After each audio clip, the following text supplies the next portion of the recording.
Hi, welcome back to my channel, Manga Hoarder. My name is Laura, and today I am wrapping up my April Read Manga 19 challenges. So these are all of the manga that I read for my Read Manga 19 challenge. This is a list of 52 prompts that I'm trying to accomplish throughout the year, as well as a number of bonus prompts, which I have basically given up on doing, except for the alphabet challenge, where I'm reading one book that starts with every letter of the alphabet. I think the other ones are I'm just going to have to forget as ever have been imposed by me.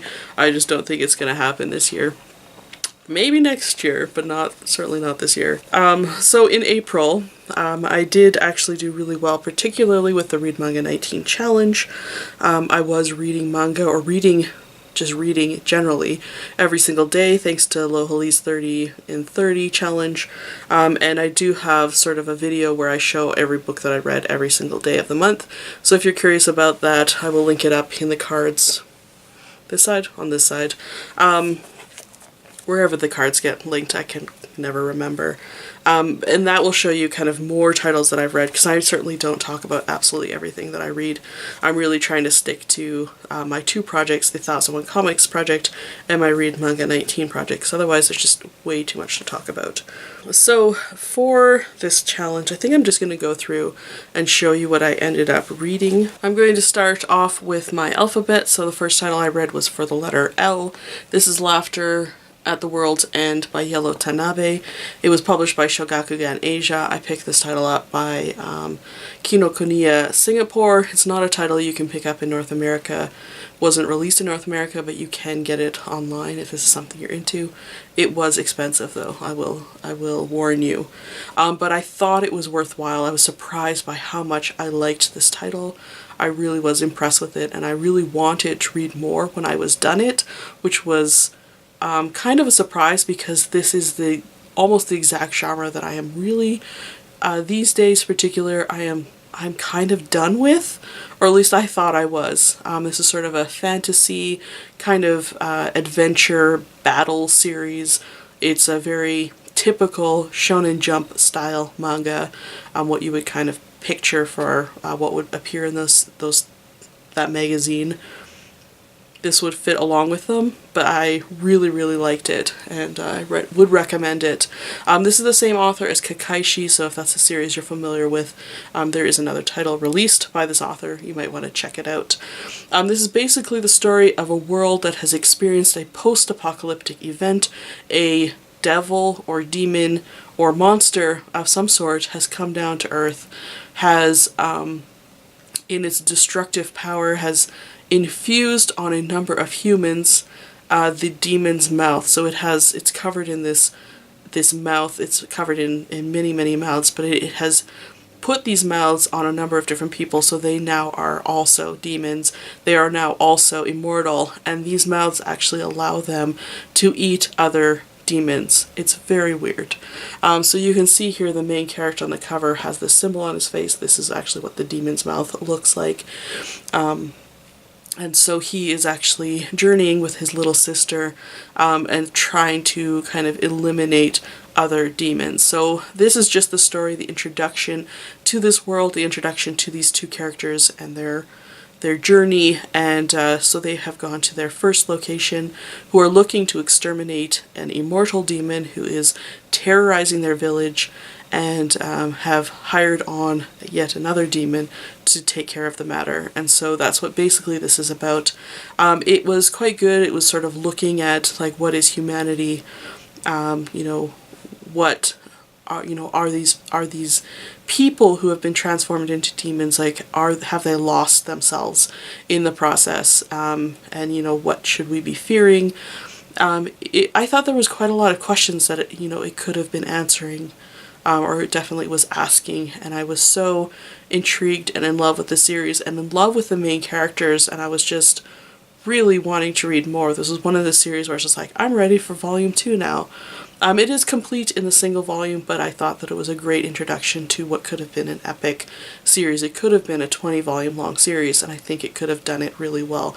This is a really thought out, provocative world that it has created. So I definitely enjoyed this one. The other title, unfortunately, is my standard problem title, and that's my BL title, and the problem is I can't remember. Just like last month's video, I cannot remember. It's been nearly 2 months since I read this.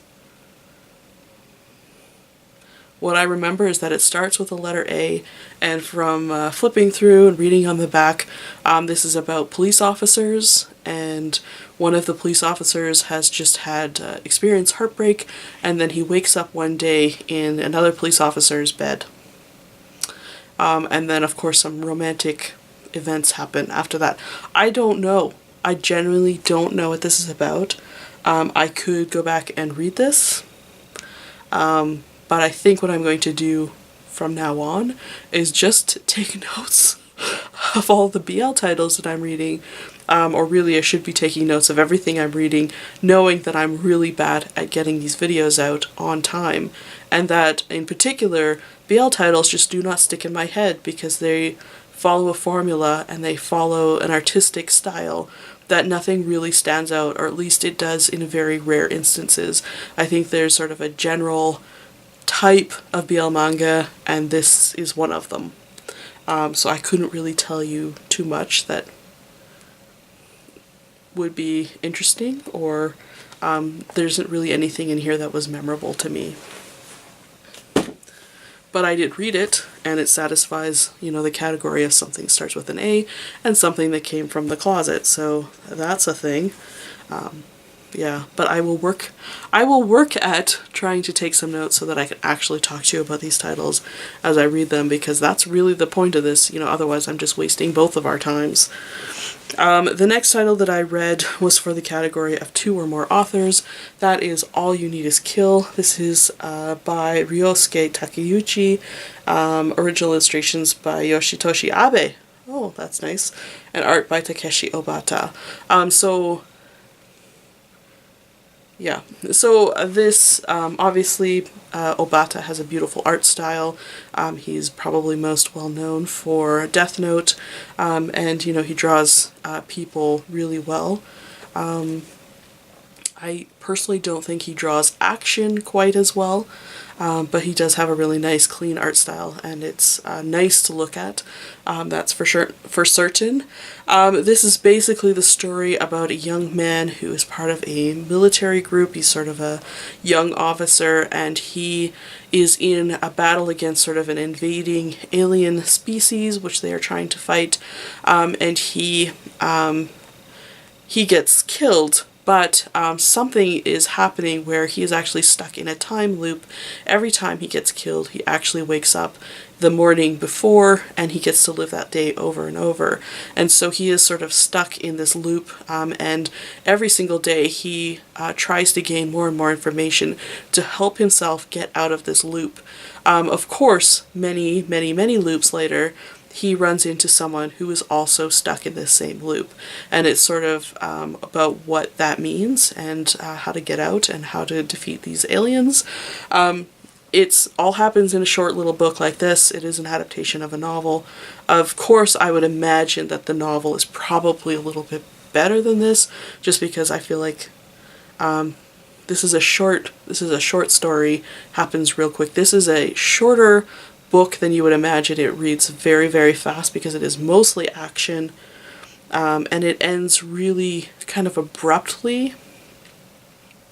So I feel like there's probably a lot more story to this, and it does sort of entice me to read it, except for that it is sort of a science fiction title, and I'm not sure that I would be super into reading that.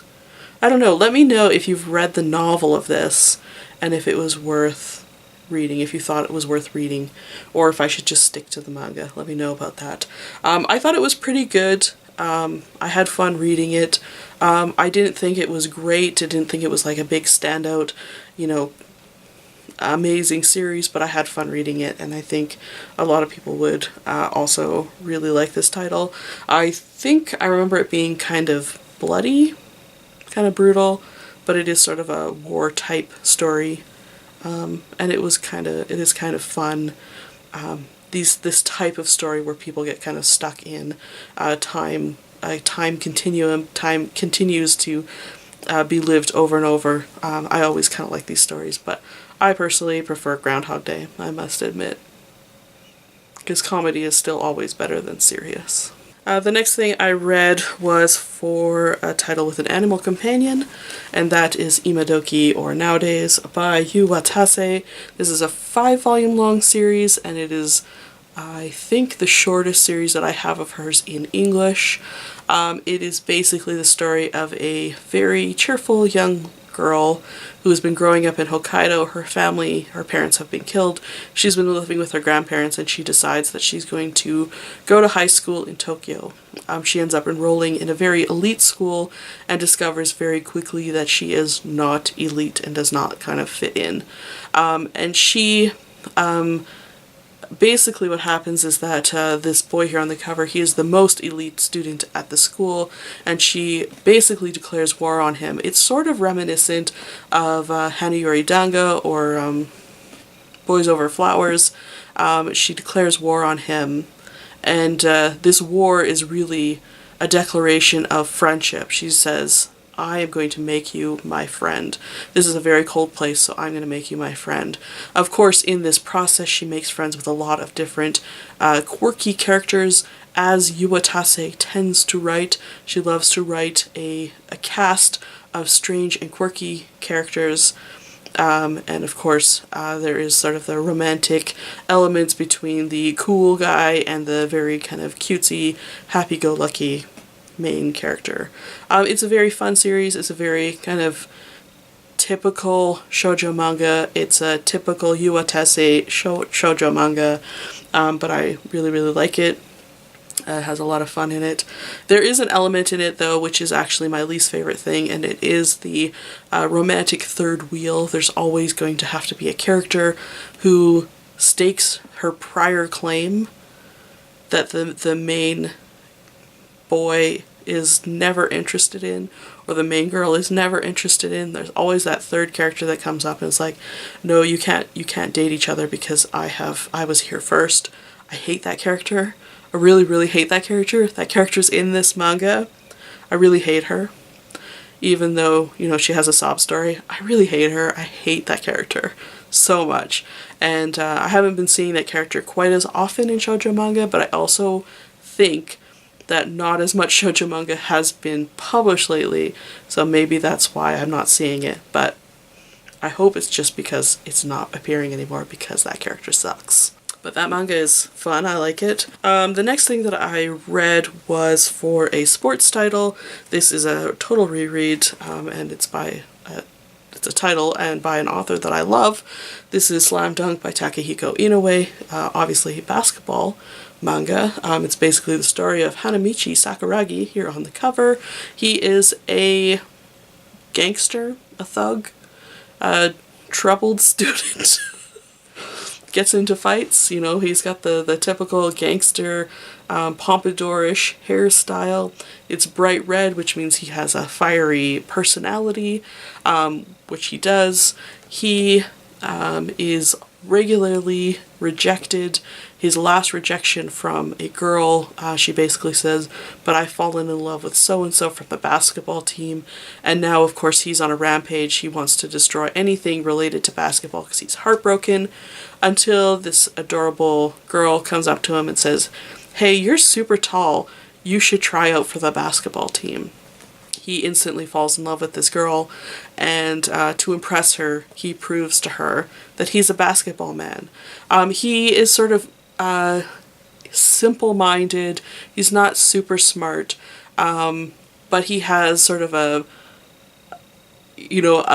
devoted love for this girl, and so he is always on his best behavior around her. He's always trying to impress her. He is a basketball man. And then there is a point in this title where he truly does become a basketball man, and it isn't even necessarily because of this girl, or he doesn't even necessarily need this girl anymore for his love of basketball. He has discovered his love of basketball, and it is really, really wonderful to watch him as well as all of the characters in this manga kind of grow up. It is really a story about all these characters sort of maturing and growing up, and it's so great. I think Inoue just really understands the human psyche, even in a comedy sports series like this. He really is able to develop a character's personality.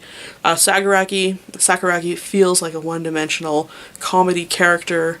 He feels like he gets into fights and he does really stupid things, but there's more to him, and that's what's really great about this. The other thing that I really love about this is that this doesn't typically follow a pattern where he has sort of latent abilities. He is very athletically inclined, but he has neither interest in basketball nor skill in basketball, and even when he initially kind of picks it up, he isn't good at it, and it takes him a lot of practice to get good enough to even be allowed to play. And I think that that was really wonderful about it. There's so many times where sports manga starts out with a character maybe not being interested in the sport, but having trained, not knowing that they were training for the sport. For example, Yowamushi Pedal is a bike race sports manga where the boy riding his bike many miles every day to up and down hills to go to Akihabara to buy, merchandise. He doesn't know that he has been training to become this great sports, bike racer. He doesn't know that. And that's sort of the main scenario I would find in most sports manga. It's either that or they have such a love for the sport and they're going to try their hardest to get onto the team, and they're going to try their hardest to be a great player. Sort of like you would see in the soccer manga Whistle. That is basically the scenario for that. So there are very little where the character really is neither interested and nor has the skill. I think the other one that I can think of off the top of my head is Hikaru no Go, where he learns to play the game of Go, which isn't really even technically a sport, even though the manga itself is a sports manga. It's titles like these that are great. Third thing that's great about this, I really love this series. If you can't tell, this is a solid 5-star across all 30 plus volumes. I love the series so much. Third thing that's great is the artwork is beautiful in this.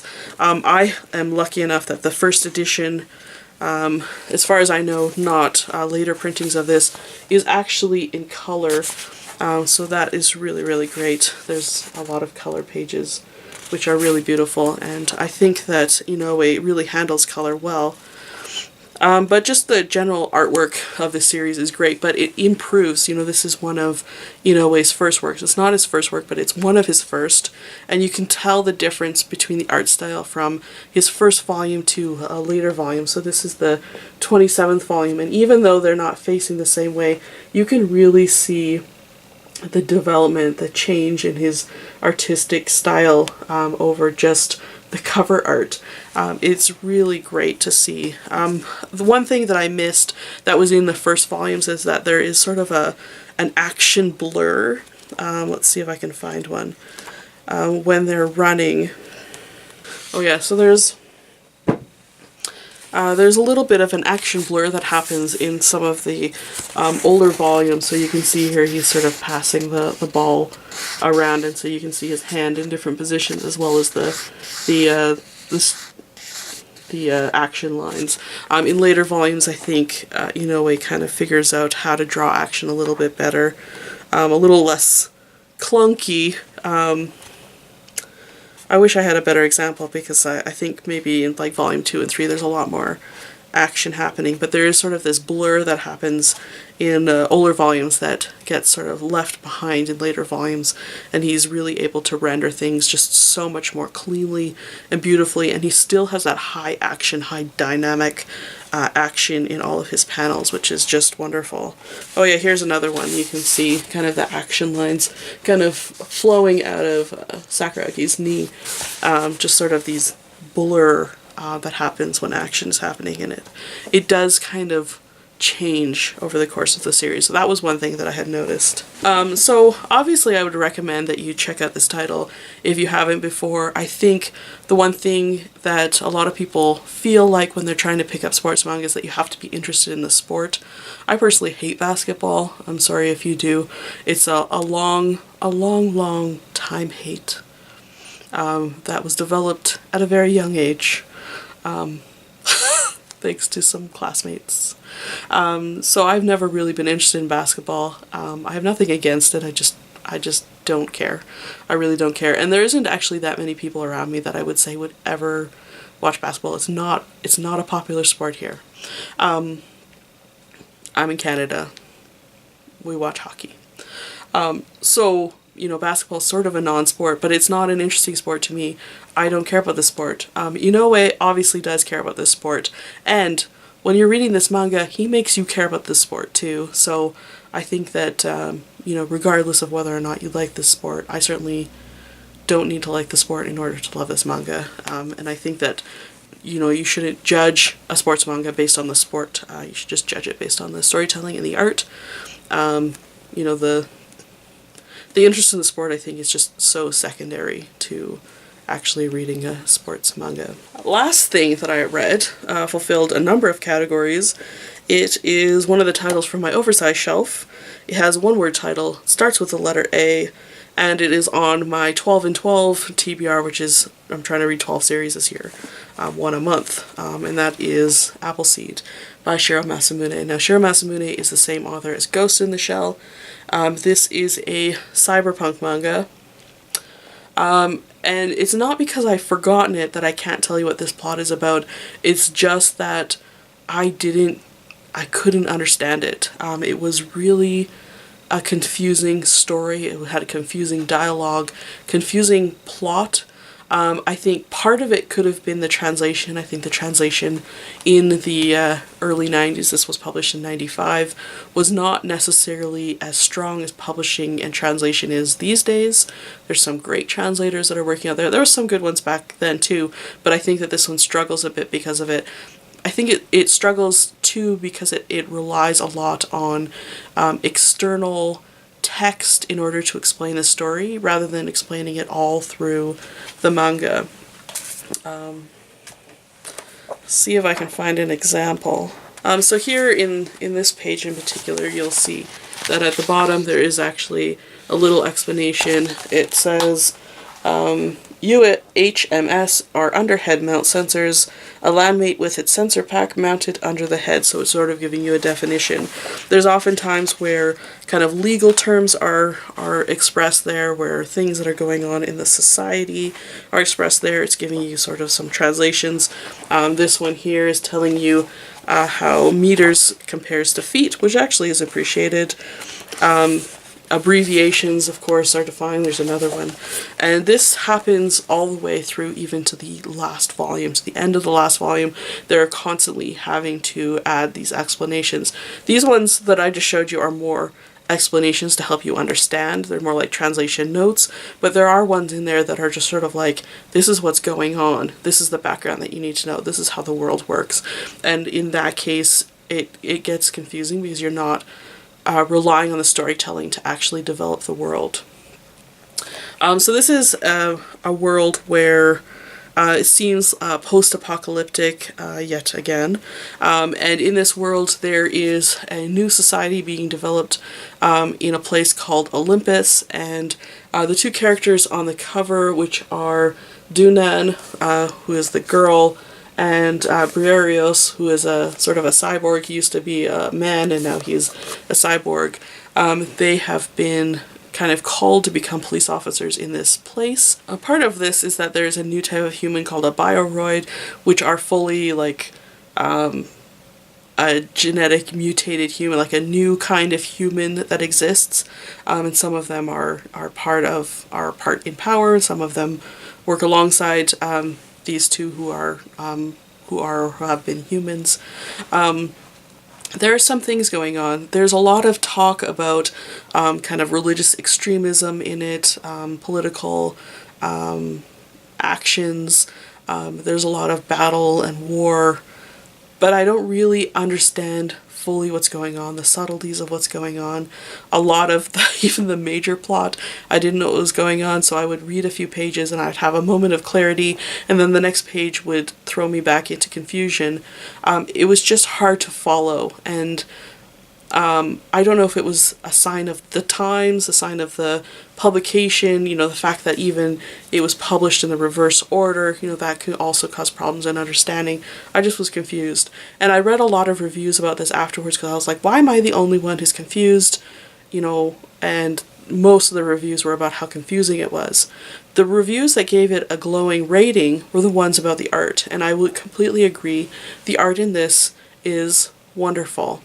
Particularly when the female character is fighting Dunan. When she is fighting, the fight scenes are so beautifully illustrated. I think there's a great fight scene in the second volume, or in the fourth volume. So you get these very dynamic, huge reliance on speed lines. You can see how much speed lines are. You cannot escape the speed lines, but Dunan is just fighting some random men. And they're great, beautiful action sequences. They're highly dynamic, really exciting to look at. Just beautifully illustrated. I really loved reading the volumes where there was actually some battling and action going on. So, you know, despite the fact that I could hardly make heads or tails of the actual story, the art in it I thought was great, and I really loved this heavy use of speed lines. You cannot ignore them. They are everywhere. And then the last thing that I kind of really liked about this, particularly this one, is that the two characters on the cover, they're actually in love with each other, and the way that they act with each other is just so incredibly sweet and precious. You know, they both are, you know, tough fighters, but they definitely care about each other, and they're just really good to each other, and it was just so nice to see, particularly in, you know, shonen manga from, you know, quite a bit older time. You know, this is 20 years ago at least, and just to find characters that are just like so nice to each other in a relationship was just, it was so nice. I just really loved it. So, you know, it's not like that was the main part of the story, it's just that it happened to be like, here's a side panel, we need to fill it with something, here, let's put these two characters in them being cute, and it really was. So I had fun reading it, but certainly I wouldn't recommend checking that out unless you are a Shiro Masamune fan, are a cyberpunk fan, or if you are more of an art versus storytelling fan. This is certainly not going to be a story. The story in it is not strong. And certainly if you are going to read it, I would say probably a good way to go about it is to watch the anime first, and maybe it will help you make heads or tails of it. I am looking actually to track down the anime so I can help make heads or tails of this. There are other titles which are published in English by Shiro Masamune, some of which I have in my collection, which take place in the same world, so I am going to try and read some of these titles, maybe come back to Appleseed, get a better complete picture of this world, because maybe I'm missing something just because I haven't read everything in the world, everything that he's created in the world. Maybe that's why it feels undeveloped and confusing. So, you know, I think kind of more reading, more exploring, more getting right into the heart of this story will really help, but it will require a lot more work to do. So at any rate, I had fun reading it, and I really enjoyed the art in it, so I was glad that I got to do that. Anyway, I think that's it for me today. Let me know if you have read any sports manga where you really hate the sport but you really love the manga. I would really love to know that, and recommend some sports manga down below, and I will check them out, or other people can check them out as well. Yeah, I think that's it for me today, so thank you so much for watching, and I will see you in the next one. Bye for now.